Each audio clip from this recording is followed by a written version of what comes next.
Today is December 30th, 2025. It is 6:30 p.m. Good evening. It is a special meeting of the City of Garden City. Madam Clerk, do we have quorum? Yes, Commissioner. Please rise for Pledge of Allegiance.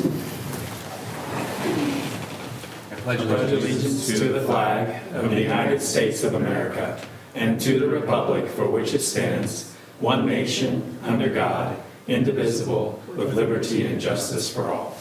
Please join me in prayer. Heavenly Father, thank you for the graces of this year. Continue to provide us with the hope and the glory of you through the next year, and lead us to lead a city full of joy and goodness. Amen. Amen.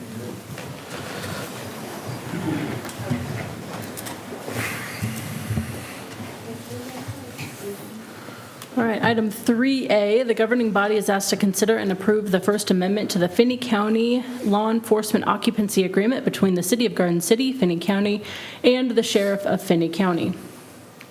At the December 16th, 2025 City Commission meeting, the governing body approved the First Amendment to the Finney County Enforcement Occupancy Agreement between the City of Garden City, Finney County, and the Sheriff of Finney County. After the City Commission meeting, it was discovered that the attachment included in the agenda was not the correct version of the amendment, and as a result, the City Commission is asked to approve the correct amendment language as originally intended.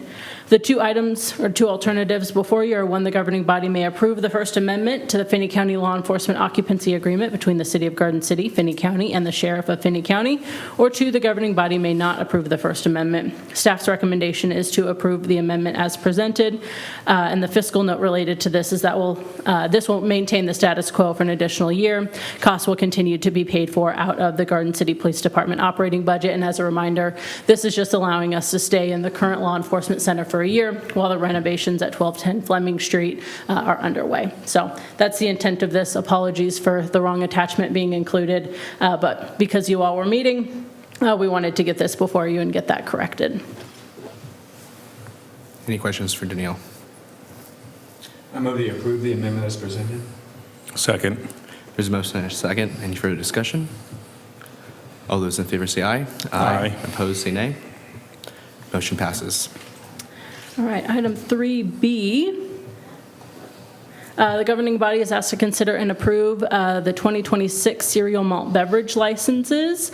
The background related to this is, again, because we had a special meeting, these were folks that did not get their stuff in on time or did not get what they needed from the state in on time for the December 16th meeting.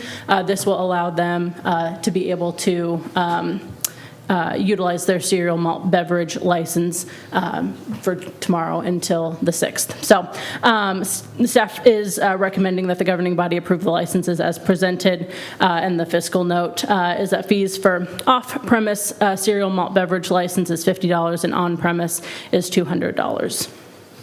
Danielle, I did watch the county commission 2 weeks ago, and they were talking about this. So they are, even though we approve it, they still have to wait for the county to meet to get that approved on their end. Is that correct? I will let Corey answer that Okay. question. I see her nodding. And Yeah, so basically the state approves the application. Well, they don't really approve the application, they just look over it, make sure everything's filled out correctly. And the applicant will send a $25 stamp fee, and they're gonna send that to the state, and then that's what we're waiting for to get back. Okay. So yeah, it's in the ordinance that the governing body has to approve it. Okay. So. Any further questions? I'll make the motion to approve the license as presented. I'll second. There's a motion and a second. Any further discussion? All those in favor say aye. Aye. Opposed, nay. Motion passes. thank you. And that is all the items on our special meeting. We will return back here at 7 p.m. for our town hall meeting. This meeting is adjourned. Thank you.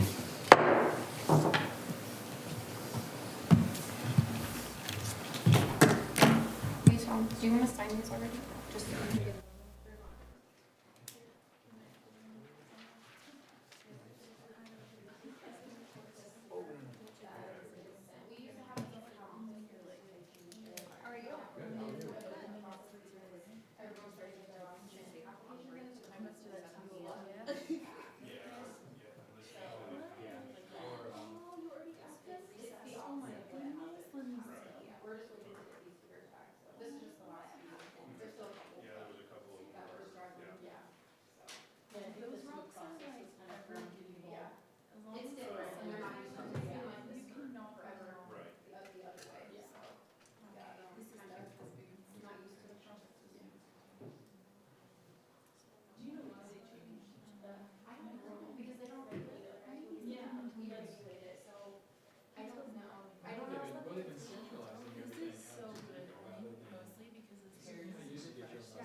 They don't hold anything locally anymore. It's all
Good evening.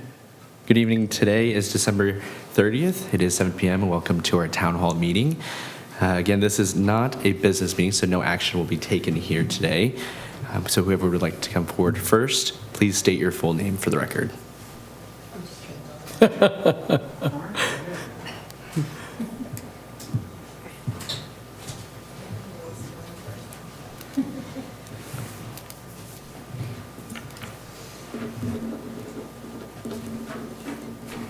Good evening, my name is Beth Coxell. I work at Lidwell, Finney County.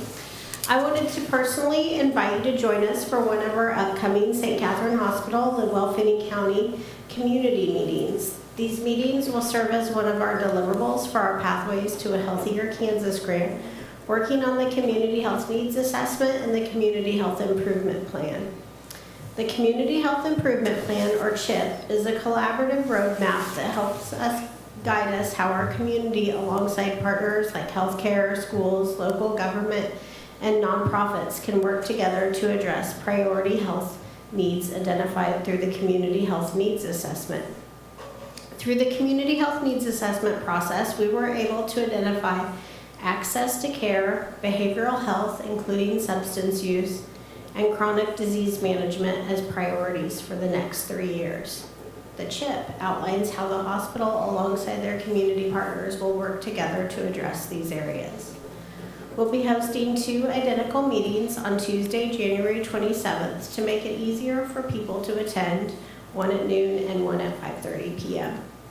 Both meetings will be held in Classroom B at St. Catherine Hospital, and food will be served at both meetings, because we know that's how we get you to come. We truly value the city's perspective and leadership in these conversations and hope you're able to attend whichever time works best for your schedule. I'd also like to respectfully request that coalition meetings be included as a meeting of note for the city. We regularly have incoming commissioners who attend coalition meetings, and Commissioner Nguyen also serves as a part-time staff member at Lidwell. We deeply value the insights and perspectives of all of our partners bringing to the table and want to ensure that participation in coalition work does not create any concerns or unintended issues related to their service as a commissioner. Thank you for your continued support of community health efforts in Garden City.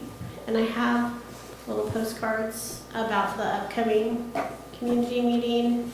And then I have a list of not only our coalition meetings, but our LHEAD meetings for 2026 as well. So I'll leave those with you, Daniel.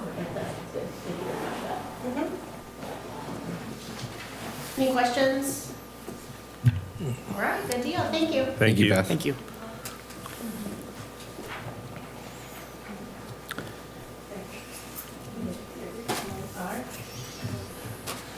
Hello, Commissioners. Rebecca Bergman, Garden City High School.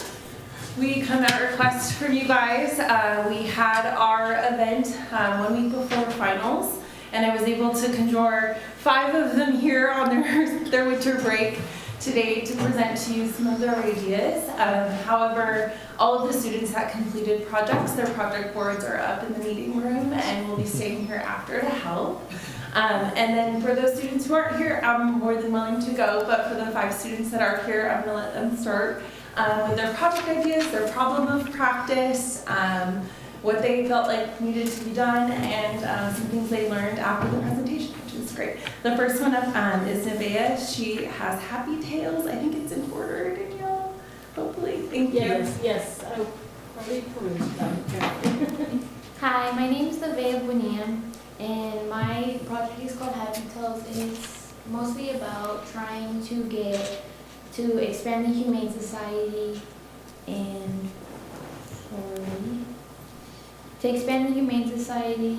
to hire more staff for the Humane Society so it doesn't become a euthanized humane.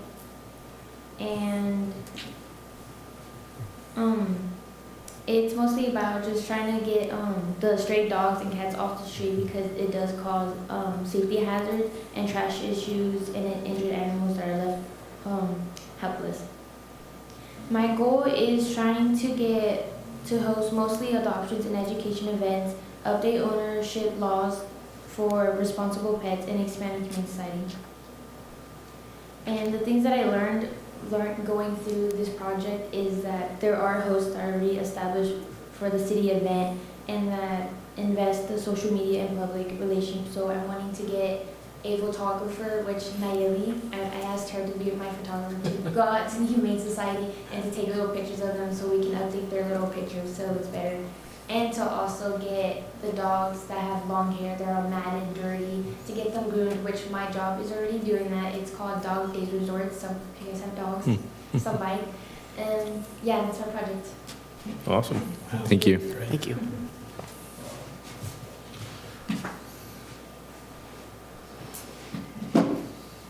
Hi, my name is Ryder Smith, and my project is about starting a relation because our community members with language and culture barriers are unable to have full access and benefits to housing and community programs.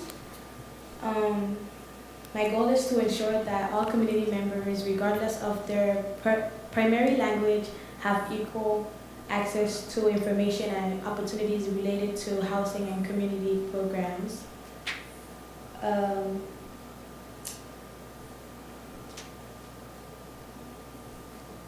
My call to action, I want to start a coalition recruiting members from diverse communities in Garden City so they can help us break down the language barrier and include everyone in opportunities that we have in Garden City and make sure that everyone knows what's going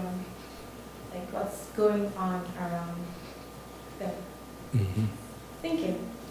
Thank you. Thank you, Nevada. Good afternoon, everybody. My name is Nayeli Ortegon, and I am here to talk about my team project. Basically, my project is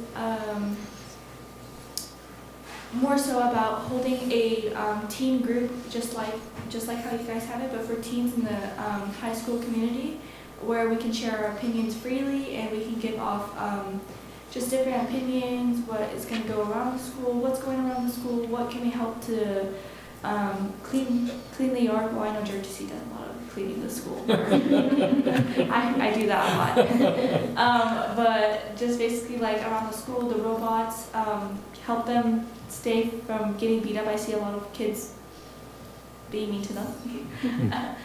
Helping the custodians out, don't leave a mess everywhere.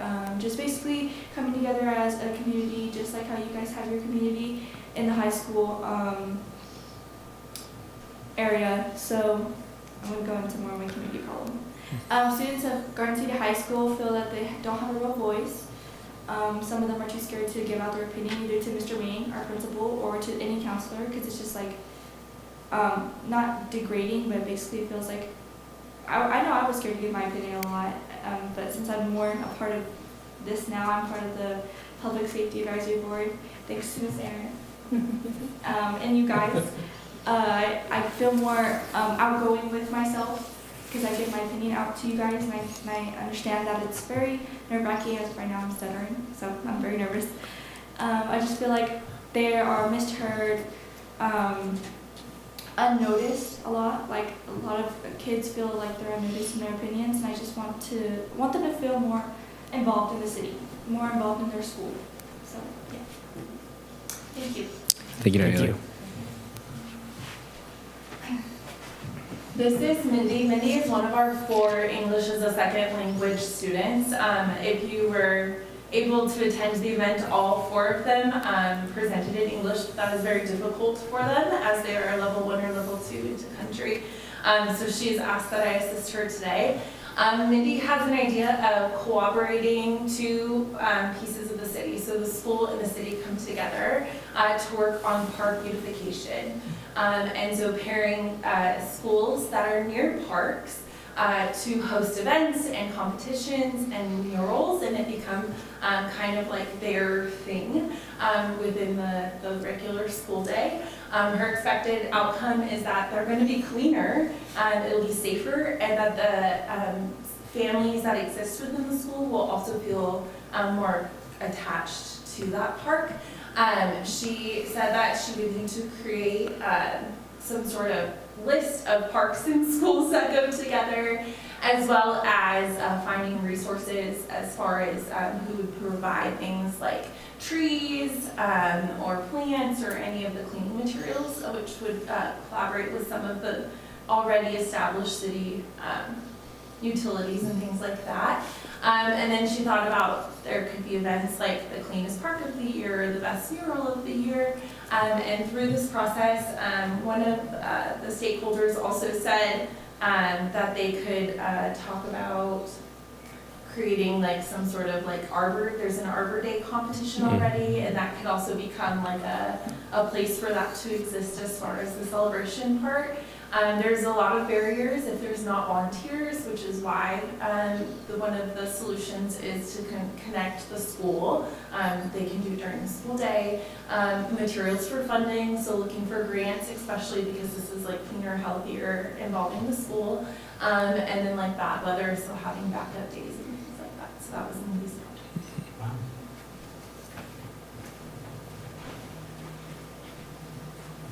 Hello, my name is Alexis Ortega, and my project consists of parks around the town, specifically basketball courts. I'm not sure if you guys notice as you go around walking with your families or driving your cars, but most courts around town have damaged courts, like the floors all cracked, pieces missing from the backboards, nets falling apart. And I started to realize that because there'll be times where I'll be hurting myself because how bad the payment is, and I don't really like it. So this is something I've been talking to people a lot, but something I want to get into to let the city know, because I feel like it would be more safe to have better courts for any age that want to play sports or basketball. For example, by the new skate park, there's a basketball court on the side, but it always has rocks on it, which makes you end up slipping or falling. And there's no lights right now throughout the year, daylight savings time. The sun's down by 5:30, no one can play unless they have lighting out. That would be a good investment for the park, considering the parents can go out and play sports, like basketball with their friends, while their kids play on the skate park. And the other courts I looked into are the zoo course. The payments is cracking, but it's holding up a little bit more. But I would prefer if they were able to do something about it, because the backboards are wobbly and janky. So I just wanted to come up here and talk about that, because that's the thing I mostly want to help with, because basketball is one of my favorite sports, and I want to keep playing it, whether I still play it, whether it's cold or a little bit rainy, but I enjoy the sport doing it. I just wish that the city would help do something about it so I can continue playing. And that's all. Thank you. Thank you. Thanks. We have 4 that were not here today. Yoali's the next one, Safe Street and Healthy Neighborhoods. Her goal had to do with crosswalks and safe routes during busy times. Not only did I notice Alexis's project while I was driving down here past the skate park, it was dark and there were no lights on the other side. I felt like that was something I personally learned as a constituent. I also noticed right across from A. Hubert, there was a school crossing walk that did not have a light, and there was a child trying to cross. And so this was Yoali's project specifically. She had a couple of ideas, reducing incidences of people getting hit, which has become a higher need in our city. People feeling safer to walk in their community. And so one of the things she noticed there is not only is the crosswalks don't all have lights, but the city is not all walkable. The Tally Trail is, but it's outside cities, especially where our students reside. There are not a lot of safe sidewalks. And then harsher punishments for those who do not follow the laws. And so that was hers. There was something special kind of built within her project. I believe it was called the Safe Route publication. And for that, it looked for her like creating routes that students can take to school during busy school hours that would reduce how many streets they would have to cross or busy intersections. And I thought that was a pretty unique part of her project. It had a lot of components to it, but she did a great job. job. The next project is Aletha. Aletha noticed that when we go around the city, there's a lot of big parking lots that are unused, and she wanted to utilize those spaces for green spaces.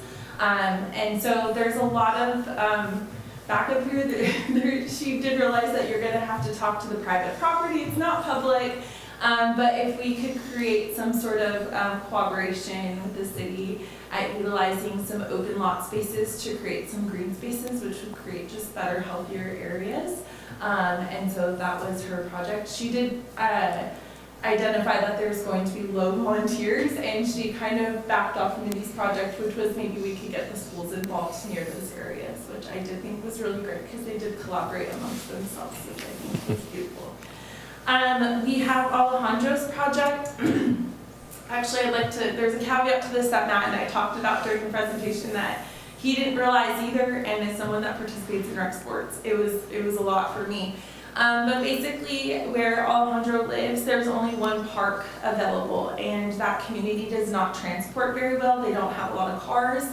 And so that only leads his community to do a couple of things. One, the kids stay at home and watch iPads, they really get into like the digital world and they don't get outside. And two, the only other sport they can play that's accessible is soccer. Assuming that the coach that gets placed with that child stays at that park. If they choose a different park for practicing, it becomes inaccessible to that community. So we actually think it was pretty great that there's a community kind of surveying that he did in relation to, I don't think me, who's ever participated in rec sports as a coach and or Garden City Rec has ever thought that those two things could be barriers, right? You assign a field and the coach is supposed to go there, and sometimes there's lots of other availabilities as far as different times and places. And two, how it's created a bit of a problem with the sport accessibility. So his project was about creating intramural sports during the day. And so that would take a lot of cooperation by the school district and the city, but that was a solution he had for this problem that he saw. They can play multiple sports throughout the year, they can compete school to school, they can have, school to school competitions, which would obviously create a better environment for the schools, but it came down to the issue of the rec program and accessibility, which I thought was pretty neat, so yeah. And then sharing the reason that project came to be was something he felt he learned, which was the part that Matt really liked, is that he really did his own surveying and he just didn't realize it. That his community became a problem of practice on his own, so that's beautiful. The last one is Safe Streets Project.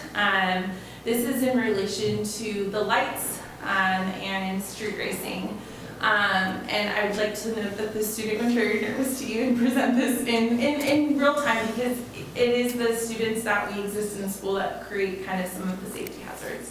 And so his call to action was that the city needs to identify areas that there are lack of lights, because that is actually the areas where street racing is happening, because they're not going to get caught as quickly. And so one of the best parts of this project is he went on a Google search for headlines of how many headlines he could find where pedestrians and or street racing were mentioned, and it was way too many to even fit on a slide. So I thought that was very impactful for him. And so he talked about that there's going to be huge barriers here: funding, collaboration. The street lights are expensive, right? LEDs, even in the bigger cities, are a pretty costly thing. But he really felt like that's the only way that things are going to get better, is that when we can clearly see cars and license plates, that's when we're going to be able to identify and try to crack down on the system, which I thought was beautiful. So that is the last full project I have to present to you. I will stay, and they have their project boards up, and they will also stay if you have questions, although they're very nervous when you talk to them.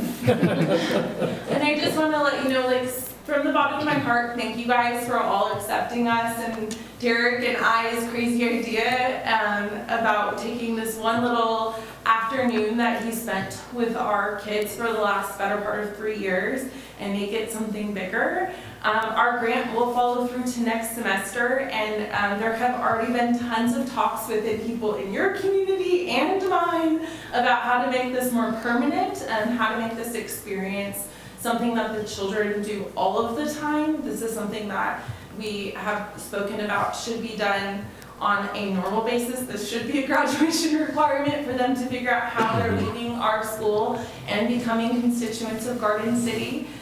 So there's a lot of ways. First of all, lots of your departments have created better ways that we're going to do this next semester. They've already replicated the process with other students, which is pretty neat. But we've already started brainstorming ways that we can connect the college into this and get some action plans started. LiveWell, which Beth left today, but LiveWell has also extended some collation possibility of funds for the students that exist, projects that exist today. The way that their funding works is pretty neat.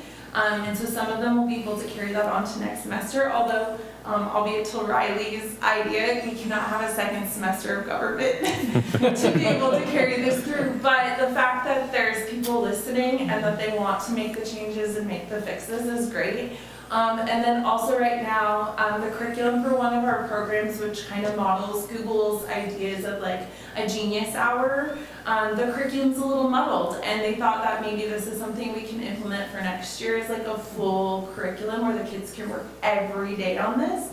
Because this is just a reminder that these beautiful humans only had 4 hours a week with me after school hours. And so we did the best we could with the hours that we had, but this is obviously really great and the city does love to see it. And I don't really know where we go up from here. They've set the bar pretty high and I'm pretty proud of them. Even more so, like we're here on winter break. So I can only express to you how much you guys have impacted them to want to make a change and to do something and to know how to be better involved in the community. So thank you so much.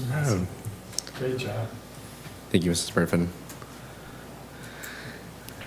I'm impressed. You guys did really good. And actually, I came to say thank you about the Family Resource Fair, but I do want to bring something up about the Parks and Rec idea that he had as well. Ms. Martin, can you state your name for the record? Sorry. Brady Martin. Thank you. And see, even as adults, you get nervous and ramble and stuff, but that's okay. You still show up. Yeah, Brittany Martin. So first I wanted to say about the Parks and Recs thing. Actually, I have a meeting with Tisha on Friday, and I'd extend the meeting to the young man too because it has to do with the courts and stuff. There's another community member. She wasn't able to be here today because she had a meeting, but her name is Crystal, and her son passed away. So he passed away from senseless violence. And his name is Xavier. And I had seen them doing 5K and basketball tournament, trying to raise money because they were wanting to improve the zoo courts, because I guess that's where he had played, and they all grew up there. And so when I seen that, I was like, girl, no, you need to use that money for a memorial, something else. Like, what else could we do to help? Like maybe the city pay for it, or El Heat, we had put some gold nets at Ayala Park. So I was like, well, maybe we could do something there, just something so that they could save the money that was raised for something else, you know, to honor his memory and stuff. And then I seen that the county is doing a grant for Parks and Recs. Right now it's open. And so I had talked to her, well, maybe we could do something for that with the zoo and Ayala Park too, to have it painted. Because she had also mentioned her kids, or the courts at the zoo, rolling ankles and stuff like that. So anyways, we do have a meeting coming up. I don't know what the requirements are, if you're a minor or something, but you know, your teacher can come or whatever. I think that that's good that people are seeing it, that want to make a change, you know, in it. I wanted to talk to Tisha and stuff because I know the city has budget and stuff that they do, and just to make sure before submitting a grant that it's not duplicating anything. But I just wanted to mention, you know, that as well. Okay, so now for why I came. So I wanted to say thank you to the City of Garden City for the Family family resource fair that I do every year in October. That's an annual event, so this upcoming year will be year 5. And the community grants committee did offer to go and speak to them, but that week I'll be out of town, so I thought I'll come today just to show my appreciation and, you know, share how the event went and what the money went for, because I did receive a grant through the city for $1,500 for the event in October, and it's essentially one-stop location for individuals to get resources. I did bring like a map, and just so you guys could see what agencies were there. So there's over 34 different agencies. They go around Harold Long Park, so that encourages physical activity. The event I started in 2021 as more focus on the health center, because we do a great job as a city of outreach and stuff, but in a lot of the different outreach events, there's not like a translation help center where people can go around, get the paperwork, and get help with their paperwork in the moment and not just take it home and forget about it. And so that's a little different with this resource fair. And then we also have a time kettle that has 40 different languages. And we also pay translators to be there on site. So usually it's 3 different translators of different languages that come. And then about 2 years ago, I partnered with Kansas Children's Service League just so that there would be sustainability of the event. And that also helped us to be able to provide food, free food, to people that come to the event. So over 300 tickets are given away. We've had John Ross Catering. This last year we had 1987 food truck. We've had a taco truck. So it's good quality food that people get for free. All of the services are free. We have surveys that people can fill out, and agencies donate like baskets to kind of encourage, you know, individuals to visit our health center to give feedback. What would they like to see at the event? What maybe do we not have? We gather zip codes to see where are people coming from. Are they traveling in? We have different agencies that travel from Topeka, Liberal, to, you know, participate in this event. And I just want to say thank you to the city, because each year, besides the first year, it literally started with $500 and it's been going ever since. And that wouldn't be possible without collaboration of all those people that show up, you know, because if they didn't show up, there wouldn't be an event. So it's part, you know, those that show up and those that help fund it.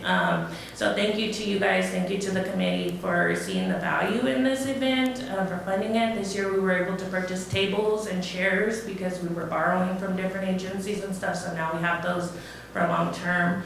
I sent a report to the committee and stuff. We received over 100 surveys. We got data from the Finney County Convention Center. They calculated like over 500 people attended. The economic developments at 537. So, and then we gave out all 300 of free bags, glow-in-the-dark bags, and glow foam sticks. So, anyways, thank you guys for your guys' support. That's what I wanted to share. Awesome, thank you. Is there anyone else this evening? Before we go, I do want to say a quick thank you to everyone that did come, and also particularly to the students that came. Thank you, Ms. Burnfin, for your high praise of the city, but also I hope you can reflect on the high praise that our community has for you and for your students. Of when you put on this lens to see this community differently and collaboratively, you start to think that the changes that you desire are actually very attainable. And all of you guys are making steps toward that. And the big step has been making these projects and also presenting here at the town hall. And lastly, thank you to our staff. I know you all have families waiting at home during this holiday season, so thank you for taking time away from them to be here for our community. And seeing no one else, this town hall meeting is adjourned. Thank you.